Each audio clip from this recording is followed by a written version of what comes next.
పేరు ఉమామేశ్వరు. నేను గత 2014 నుంచి 19 వరకు తెలుగుదేశం కార్పొరేటర్, మాజీ కార్పొరేటరు. ప్రస్తుతము ఇప్పుడు యూనిట్ ఇన్ఛార్జ్ కూడా మాజీ అయినాము. తెలుగుదేశం పార్టీకి గత 27 సంవత్సరాలుగా నేను తెలుగుదేశం పార్టీ కార్యకర్తగా నా చేతనంత వరకు పార్టీకి నా సాయశక్తిలో పనిచేసినాను. ఈరోజు మాకు ఎక్కలేని సమస్య ఒకటి వచ్చి పడింది. మా విన్సెంట్ ఫెరాన్ నగరు మరియు నేతాజీ నగర్ కాలనీ వాసులు గత ఈ మున్సిపల్ కార్పొరేషన్ ఏర్పడినప్పటి నుంచి మాకు ఒకటే లైన్గా, అంటే నేతాజీ నగర్ నుంచి బెంగళూరు రోడ్డు చక్కగా వచ్చి విన్సెంట్ ఫెరాన్ నగర్ 9 క్రాసులు కలుపుకొని శారదా నగర్ గుడి వరకు గతంలో 29వ డివిజన్ అనేది ఉండే. అప్పట్లో ఆ సిపిఐ పార్టీ చిరంజీవి అమ్మ గెలిచిండా. తర్వాత 2014లో సేమ్ అదే బార్డర్ వచ్చేసి తర్వాత శారదా నగర్ గుడి వెనకల వచ్చింటే అప్పుడు నేను గెలిచినాను. తర్వాత వైఎస్ఆర్ గవర్నమెంట్ వచ్చిన తర్వాత అప్పుడు మళ్ళా తర్వాత అక్కడ ఉన్నటువంటి తారకనాథ్ కలుపుకొని మళ్ళీ ఏర్పడింది. ఇప్పుడు చూస్తే అటు కాకుండా ఇటు కాకుండా నవోదయ కాలనీలో ఉన్నటువంటి ఈ 16 క్రాసులు కలుపుకొని మా విన్సెంట్ ఫెరాన్ నగర్ సంబంధించిన 6 క్రాసులు నేతాజీ నగర్ ఎత్తుకొని పోయి నవోదయ కాలనీలో కలపడం జరుగుతుంది. అక్కడ నవోదయ కాలనీ డోర్ నెంబర్ ప్రకారం పోతే మా తారకనాథ్ కాలనీ దగ్గర నుంచి వస్తుంది. సీరియల్ నెంబర్ ప్రకారం వస్తే అక్కడ పోవలసింది పోయి నేను కేవలం నేనుండే ఇంటి దగ్గర నుంచి కేవలం 8 నుంచి 6 క్రాసులు విడగొట్టేసి నవోదయ కాలనీలోకి వేసినాడు. ఇక్కడ ప్రధానమైన సమస్య ఏమంటే మా డివిజన్లో అనేక మంది మహిళలు, వృద్ధులు ఏదన్నా కానీ అక్కడ ఉన్నటువంటి సంస్థ ద్వారా ఎదురుగున్నటువంటి వాళ్ళు కాలనీ వాళ్ళు ఒక పండగ కానీ ఏదన్నా వచ్చినా కూడా కలిసిమెలిసి 18 లేసే కల్లే చిన్నాయన, పెద్దనాయన, మామ, అత్త అనుకుంటూ అందరూ ప్రేమగా ఎంతోమంది కలిసిమెలిసి ఉన్నారు. ఈరోజు అక్కడ పోతుందంటే వాళ్ళు మానసికంగా వేదన చెందుతున్నారు. ఏందబ్బా ఇప్పుడు మనకు నవోదయ కాలనీ అయితే రేపొద్దునే నవోదయ కాలనీనే పాపులేషన్ ఉంది. వాళ్ళు గెలిస్తే మనకి ఏదన్నా సమస్యలు పట్టించుకుంటారా? లైట్లు పోతే కాలువలు తీస్తే పట్టించుకుంటారా? ఈరోజు ఈ బూత్ ఇన్ఛార్జ్ ఉత్తమ కార్యకర్త వచ్చింది అన్నకి.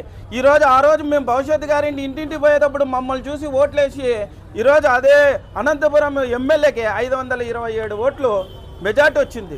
ఈరోజు మా డివిజన్ చీల్చి అక్కడ వేయడం వలన మాకు చాలా ఇబ్బంది అవుతుంది. మా కార్యకర్తలు ఫీల్ అవుతున్నాడు. తెలుగుదేశం కార్యకర్తలు ఉత్తమ కార్యకర్తలుగా మేము అవార్డు ఇచ్చిన దానిలో కూడా ఈరోజు అదే అంటున్నాడు. ఏందన్నా మీరు చెప్పిన తర్వాత మీ గవర్నమెంట్ వచ్చినాక మమ్మల్ని తీసి ఏందన్నా అక్కడే వస్తున్నాడు, మా పరిస్థితి ఏమి? రేపు 18 పిలిస్తే వస్తారు మన కాలువలు కానీ ఇది కానీ, రేపు 18 ఎవరిని అడగాల మేము అని వాళ్ళు నన్ను ప్రశ్నిస్తున్నాడు. దీన్ని ఖచ్చితంగా అంటే మేము ఏమంటున్నామంటే ప్రజాభిప్రాయం తీసుకోండి, పొలిటికల్గా మాది కాదు. మీరు రావండి, కలెక్టర్ కానీ కమిషనర్ కానీ రాండి. మీరు వచ్చి అక్కడ ప్రజాభిప్రాయం తీసుకోలేదు. మీరు వాంటెడ్గా, ఇది నాకు తెలిసినంత వరకు వాంటెడ్గా మా డివిజన్ని చీల్చి రాజకీయ లభ్య పొందేదానికి కొందరు మాత్రం వ్యక్తులు ఇది చేస్తున్నాడు. దీన్ని మేము ఎటువంటి పరిస్థితుల్లో కానీ విన్సెంట్ ఫెరాన్ నగర్ని విడదీస్తే మాత్రము మేము తట్టుకోలేము. ఎందుకంటే డ్వాక్రా సంఘాలు ఉన్నాయి, స్టోర్లు ఉన్నాయి.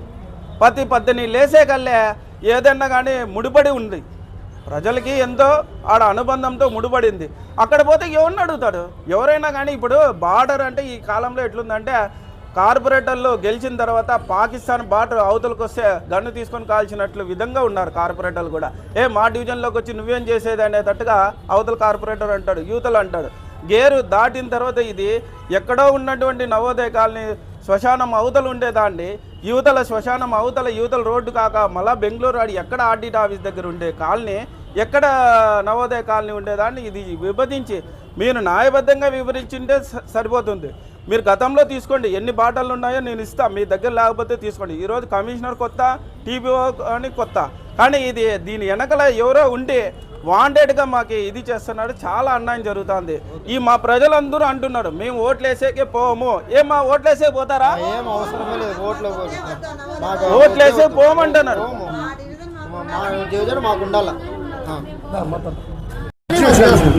నవోదయ కాలనీ వద్దు మాకు. మా కాలనీ మాకే ఉండాలి. మాకు నీళ్ళ సమస్య కానీ, ఒక కాలువ సమస్య కానీ, ఒక కరెంటు సమస్య కానీ మాకు ఇక్కడ వల్ల మాకు ఈ పిల్లోడు మాత్రమే మాకు చూసుకుంటాడు. ఇప్పుడు గెలిచిన వాళ్ళు కూడా రారు ఎవరు వార్డుకు ఎప్పదప్ప. మాది ఇది నేతాజీ నగర్. మా కాలనీ మాకు ఉండాలంతే. మేము అవతల పోయి అడుక్కునే ప్రసక్తి పెట్టొద్దండి మాకంతే. మాతో కాదు సమస్య మేము అన్నీ చెప్పని అడిగేది. ఇప్పుడు వేరే వాళ్ళు గెలిచినా కానీ ఈ అప్పనే అడుక్కోలేము మేము, ఈ అప్పనే వస్తాడు మాకు అన్నీ.